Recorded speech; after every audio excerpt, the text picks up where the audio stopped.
আসসালামু আলাইকুম গাইস, দেখেন আজকে একটা নতুন রান্না লেগেছি। দেখেন রান্নাটা দেখতে থাকেন। এই যে দেখেন সব ময় মশলা দিয়ে লেছি।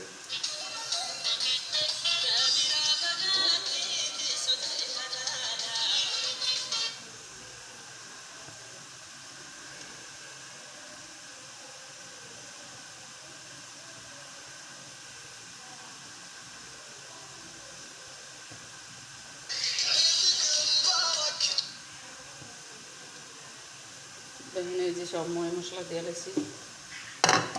এই মশলা দিয়ে তারপরে পাক করবেন। এই যে দেখেন এবার মশলা দিয়ে একটু পাক করবেন। পাক করে এগুলো মশলাটা কষিয়ে দেবেন। আগে কষিয়ে রেখে এই যে আদা রসুন যা আছে সব এটার লগে দিয়ে লেছি।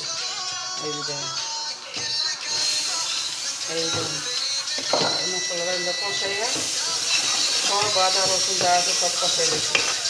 এক লগে ব্লেন্ডার করে দিচ্ছি। এক লগে ব্লেন্ডার কইরা তারপরে রান্তাছি। এইবার একবার একটু রান্না খাইয়া দেখে দেখেন যে একবার রান্না খাইলে আবার রান্না খাইতে মন চলে। এই দেখেন এইবার রান্তাছি। এই দেখতে থাকেন, ভিডিওটা বড় হয়ে দেবো।